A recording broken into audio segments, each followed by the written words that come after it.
Hi friends, welcome back to another story time with Oswald.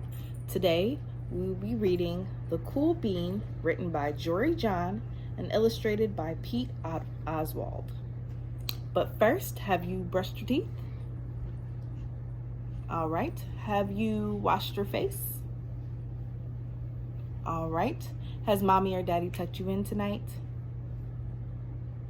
All right, let's get into the story. Watch out!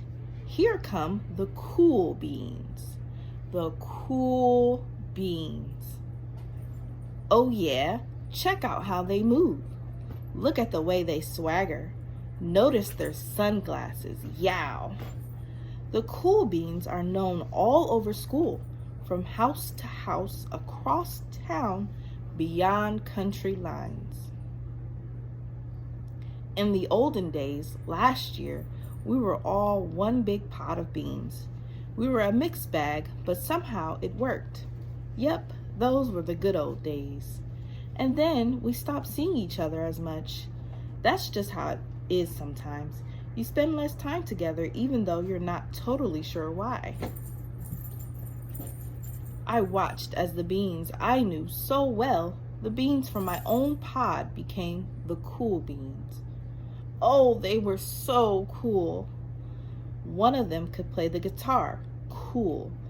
One of them could draw the best superheroes. Cool. One of them could jump higher than any bean I'd ever known. Cool. Me? Well, I mostly stayed the same. Sure, I made some small changes. I wore sunglasses.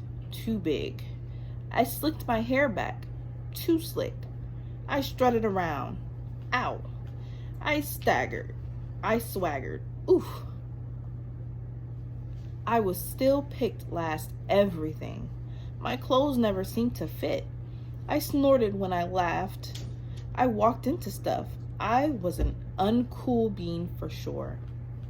I started thinking of myself as just a common bean with no special skills. I couldn't compete, so I didn't even try. I'd never be a cool bean. It seemed like there were two types of beans in this world. There were the cool beans and the beans like me. The days all blended together. I lived my life and things were just okay. I took tests and ate lunches and mostly kept to myself. The cool beans continued being cool. I mean, sure, I missed them a bit, but it's not like I was going to say anything. I felt like all that coolness had gotten in the way of our friendship.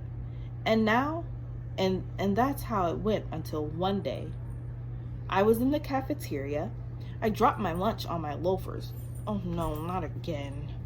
But then something sort of miraculous happened.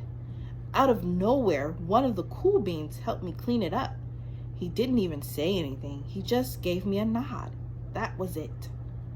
Later, I was out on the playground. I tripped and scraped my knee and maybe cried a little bit, and everybody saw it. And another one of the cool beans came to my side, and without a word, he dusted me off. That afternoon, I was sitting in class. I wasn't really paying attention. I didn't notice, but our teacher had called on me. Everybody stared. I sat there in silence. Nobody said anything. And then everybody just laughed at me. That was it. After today, I was officially a has-been. But then one of the cool beans stood up and came over to me. Everybody watched. She leaned in close and whispered, "Hey, the teacher asked you to read from page 32. Then she gave me a quick wink and went back to her seat. It was a small gesture, sure, but it was also everything. I walked home with a goofy smile on my face. I smiled all the way through dinner. That day made all the difference. It was a day that could have been really bad if not for the kindness of the cool beans. It gave me a shred of confidence. That shred of confidence has continued to grow. Somebody had my back, or a few somebodies. After that, I started hanging out with the cool beans again. How have you been? Been. Or how have you been? Get it? How have you been? Not all the time, but sometimes. At lunch, after school, even on weekends. Throughout all of this, I realized that it's not about how you look or any of that other silly stuff. It's about a wink or a nod or a smile at just the right moment. It's about dusting somebody off, helping them up again, and pointing them in the right direction. You need a hand? Yes, please. Now that's cool. All right, friends, that is the end. Thank you for watching. Don't forget to like and subscribe. Bye.